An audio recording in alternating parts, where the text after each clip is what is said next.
Hoje vamos refletir sobre um tema que está no capítulo 13 do Evangelho segundo o Espiritismo, a beneficência. E vamos ainda ver a mensagem Sabedoria do Mestre.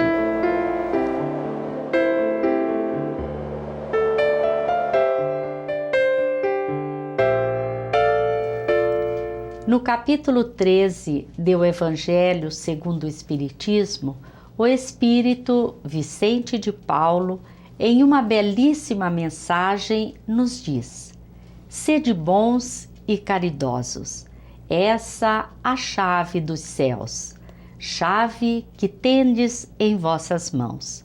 Toda a eterna felicidade se contém neste preceito: amai-vos uns aos outros. Não pode a alma elevar-se às altas regiões espirituais senão pelo devotamento ao próximo. Somente nos arroubos da caridade ela encontra ventura e consolação. Sede bons, amparai os vossos irmãos, deixai de lado a horrenda chaga do egoísmo.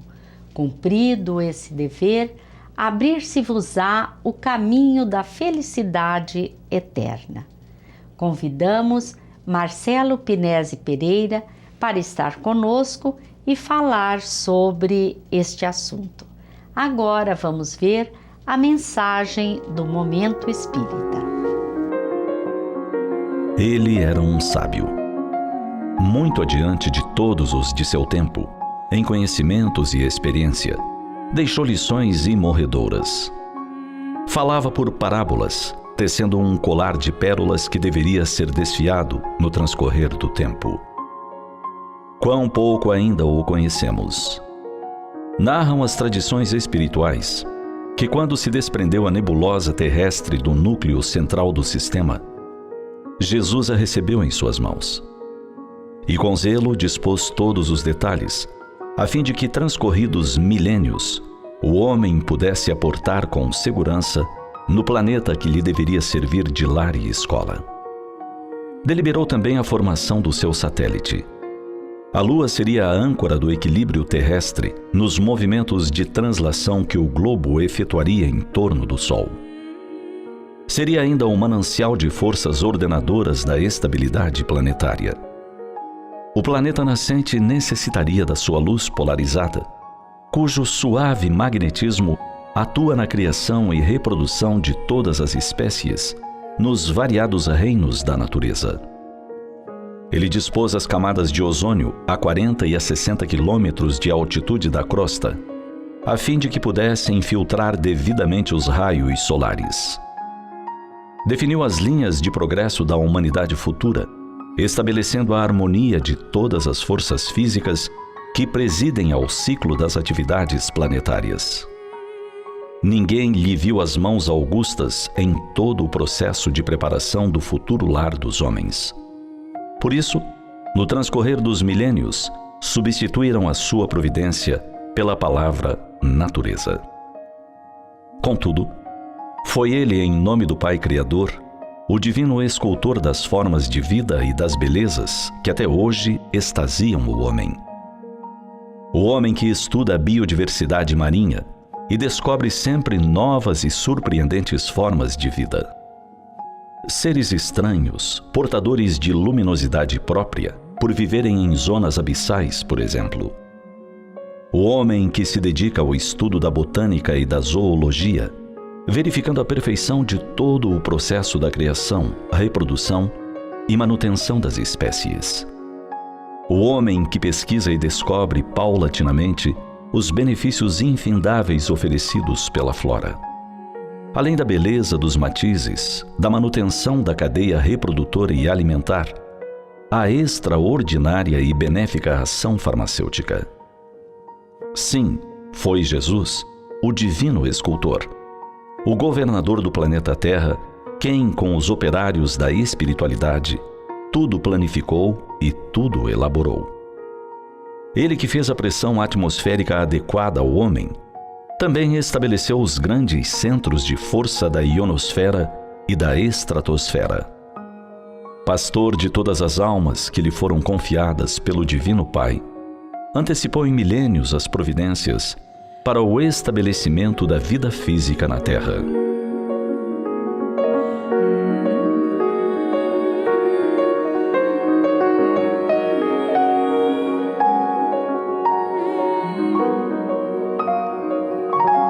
Servindo-nos de tudo que Ele nos dispôs, a nós, homens, cabe o indeclinável dever de zelar pela nossa casa terrestre, não malbaratando os tesouros da vida que Jesus nos ofereceu desde o princípio, especialmente preservando o meio ambiente em que nos movemos e do qual nos servimos para a jornada de progresso na presente e nas futuras encarnações. E mais do que tudo, ante as convulsões que observamos nos dias presentes, ter a certeza de que Ele, o excelso mestre e condutor dos nossos destinos, vela de forma incansável. Lembremos, Jesus está no leme da grande nau, chamada Terra.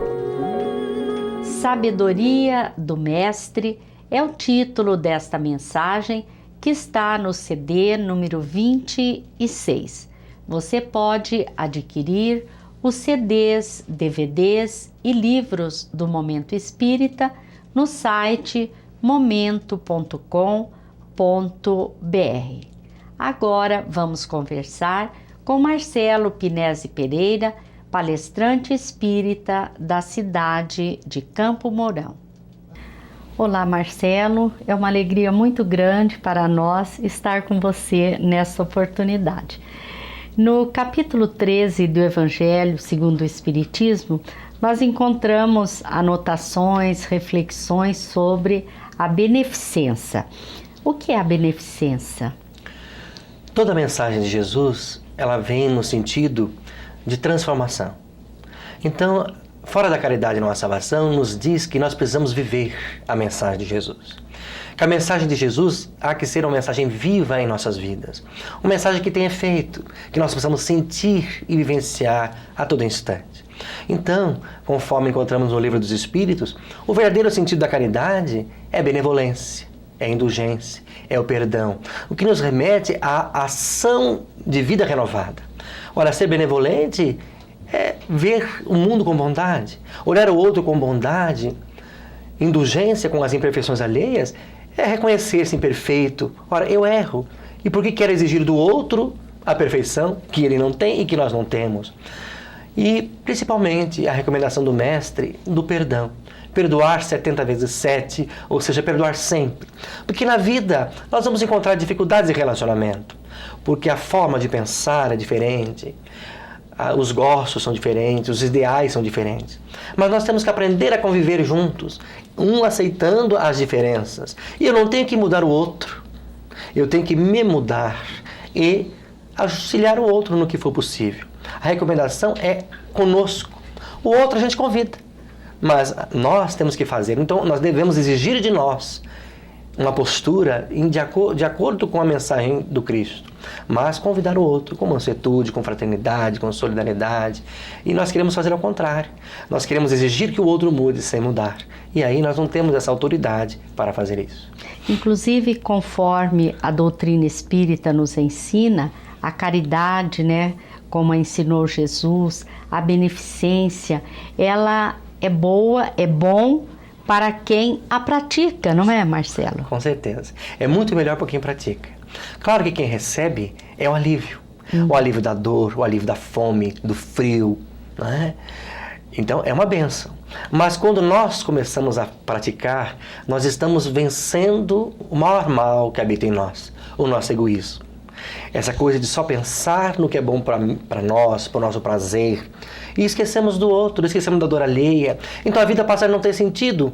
Nós começamos a trabalhar somente atrás do que é passageiro, do que é impermanente, do que perece.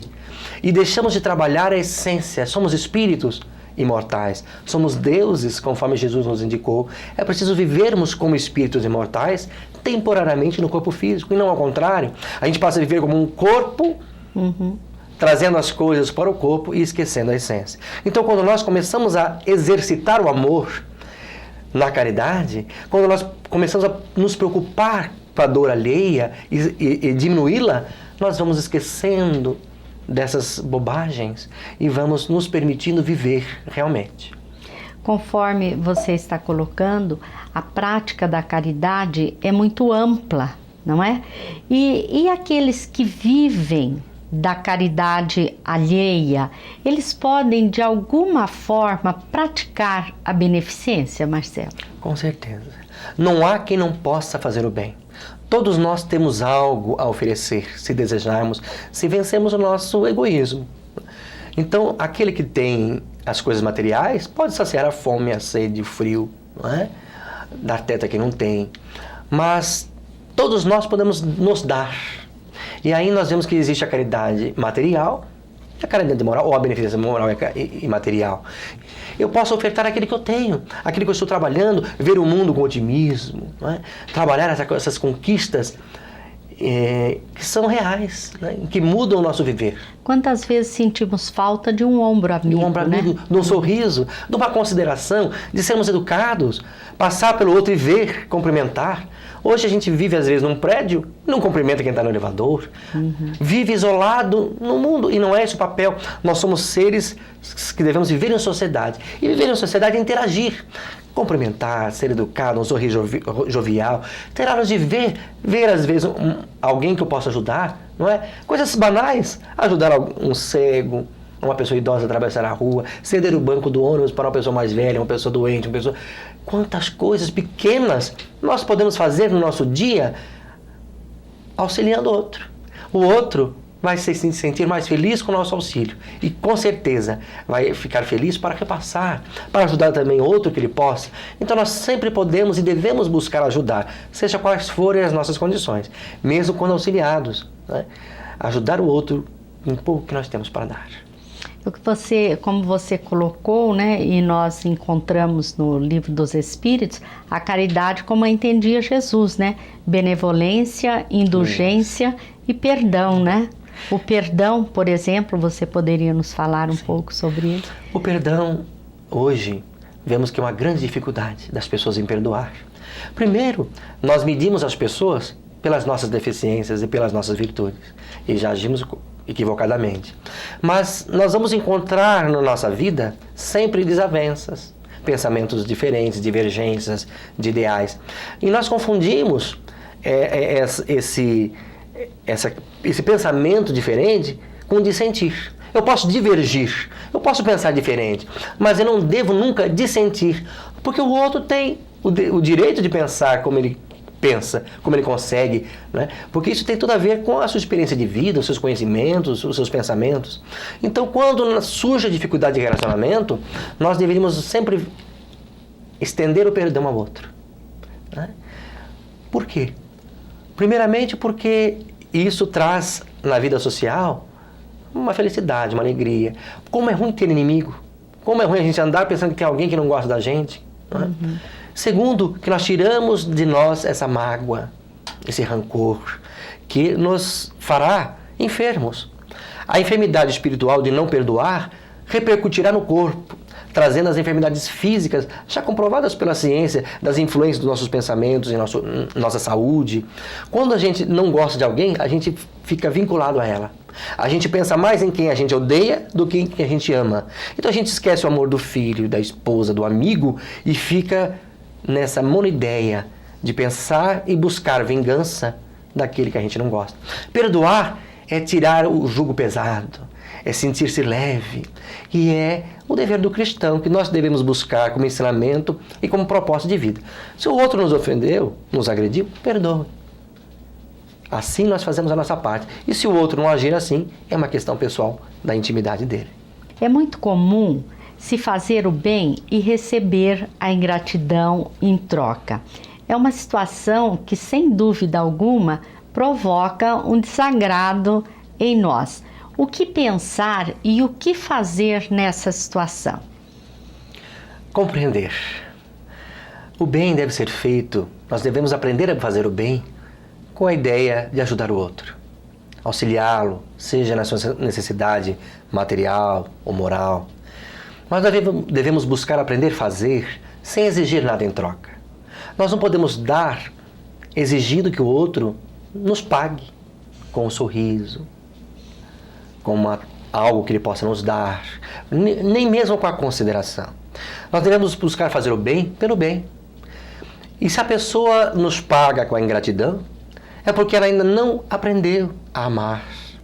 Ela não entendeu o sentido da vida. Ela permanece com as suas dificuldades interiores e ela não faz porque não tem como fazer. Nós não podemos dar o que não temos. Então o ingrato deve ser visto como alguém que ainda não conseguiu vencer a si mesmo. Alguém com dificuldades, com tormentos, que precisam ser sanados com o tempo. Então não nos cabe julgar. Não nos cabe também interromper o auxílio, porque ele não nos deu o retorno. Dia chegará que ela desenvolverá em seu coração essa semente da gratidão. E aí vai poder ser grata a Deus pela vida, à família por tudo que oferece, ao mundo pelo trabalho, pela convivência, entendendo cada coisa no seu devido lugar. Os ensinos de Jesus foram voltados para a prática da caridade, do respeito, da valorização ao próximo. Como foi a prática deste ensinamento pelos seus apóstolos, Marcelo? Jesus demonstrou o tempo todo, né, como agir. Ele foi o modelo, ele continua sendo o modelo e o guia da humanidade. Ele veio e amou incondicionalmente. Ele atendeu aos necessitados, aos excluídos, aos miseráveis, àqueles chamados pecadores, sem preconceito. Ofereceu-se, libertando-os do jugo das suas dificuldades materiais ou morais, convidando a viver uma vida nova. E os apóstolos, os discípulos, naturalmente, seguiram o exemplo e buscaram fazer igual. E logo após a crucificação, Simão Pedro ergueu, com as suas mãos cansadas e idosas, a casa do caminho. A casa na estrada de Jerusalém a Jope, e ali começou um atendimento amplo, a ação da beneficência aos necessitados, aos excluídos. Lá oferecia seu alimento, a sopa, o pão. Oferecia o ensino de Jesus, os ensinamentos, uma verdadeira psicoterapia para os sofredores deixarem a esperança voltar aos seus corações. E mais do que isso, eles começaram apenas auxiliando, servindo, doando, e passaram a transformar aquele núcleo num núcleo de promoção humana, onde aquele que era ajudado conhecia, crescia e era convidado a ajudar, a servir, a estender a mão àqueles que precisavam e a oferecer o que tinha para ajudar. Então a promoção humana é mais do que apenas dar, é transformar a pessoa, é convidá-la a uma postura nova diante da vida, diante daquele que sofre, diante do mundo. Então a promoção humana é o caminho para a transformação, ajudar e convidar aquele a ajudar, a servir, a transformar também. Quantas pessoas nos deram o exemplo, não é, do amor, da verdadeira caridade? Quem você gostaria de citar neste aspecto, Marcelo? O Evangelho segundo o Espiritismo, nesse mesmo capítulo, 13º, traz ali várias assinaturas de pessoas importantes que vivenciaram a caridade. Dentre elas, São Vicente de Paulo. Esse homem que nasceu no século XVI e que transformou ali o seu reduto na França, vivendo e praticando o bem. Ele, filho de camponeses simples, resolve estudar teologia, luta para pagar com trabalho o seu estudo e passa a servir de todas as formas, mas servir de uma maneira a elevar o homem, a não torná-lo necessitado permanente, como muitos fazem. Dá, mas não convida a pessoa a ter a oportunidade de poder seguir a vida por si mesmo. E ele fazia isso já naquela época. Dependente, né? Dependente. A ideia da caridade é a libertação. Você ajuda, mas busca fazer a pessoa libertar-se. Ela construir a dignidade de se sustentar, de fazer o bem, de viver sem a dependência. E ele então criou um núcleo já de cooperativismo. Ele ajudava as pessoas, formou núcleos vendo o que eles sabiam fazer para que eles pudessem vender e com isso construir as suas vidas, manterem as suas famílias sem depender mais da ajuda. Então ele começou a transformar aquele reduto num lugar abençoado, onde as pessoas viam com as necessidades mais difíceis, mas saíam de lá transformados, com a ideia de viver uma proposta nova. Ele então foi muito importante, criou núcleos de atendimento, primeiro com as mulheres, onde elas iam atender os necessitados, depois incluiu os homens, então as mulheres ficavam atendendo os doentes, chamavam-se damas da caridade, e os homens iam atender as viúvas, os órfãos, os prisioneiros, iam nas prisões na época, terríveis, fétidas, os homens apodreciam vivos naqueles lugares terríveis, apenas se alimentavam de pão preto e água poluída. E ele então consegue transformar as prisões em lugares mais dignos, com alimentação adequada, sem a umidade, e levando a mensagem de Jesus para transformar, a fim de que eles pudessem sair daquele lugar reabilitados, com uma vida nova, digna, por tudo que receberam, tanto de ensinamento quanto de beneficência, de caridade. Trabalho maravilhoso, né? E você poderia nos dizer qual é o caminho que devemos seguir para vivenciar a prática da beneficência?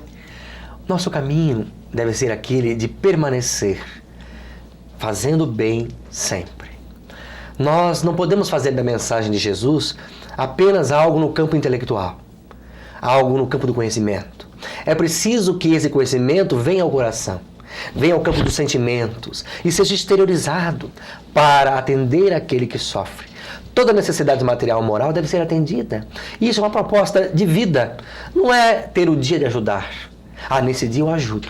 Sim, nós podemos ter dias de fazer uma ajuda maior, de trabalhos em grupo, mas nós temos que viver com esses olhos de ver, com os ouvidos de ouvir o clamor daquele que sofre. Então nós podemos ver o necessitado em todo lugar e das várias necessidades. Eu vejo necessidade no ônibus, na rua, né? Na instituição pública, nas escolas, no local de trabalho, porque nós vamos encontrar a necessidade não só material. No lar, né, No lar, sim. No e lar. às vezes está dentro do lar. O filho ingrato, o filho difícil, o filho rebelde, que precisa ter realmente muito investimento, muita paciência, compreensão. Então ele começa em casa, deve começar em casa e se estender para onde nós formos. Isso tem que ser uma proposta de vida e é uma proposta que tem que ser exercitada. Ela não flui naturalmente, automaticamente, mas ela é exercitada e nós vamos fazendo, forçamos um pouco mais e vamos vendo como é bom ajudar, como é bom fazer o bem e vamos então fazendo-nos pessoas amorosas, fraternas, solidárias, em todos os lugares onde nós formos. E com isso, passando a fazer disso a vida, e não apenas coisas isoladas. Nós agradecemos as reflexões que você nos trouxe, desejamos tê-lo muito em breve conosco. Agradecemos a todos que mais uma vez estiveram conosco. Lembramos que este e outros programas estão disponíveis no site amemmaringá.com.br. Muita paz a todos.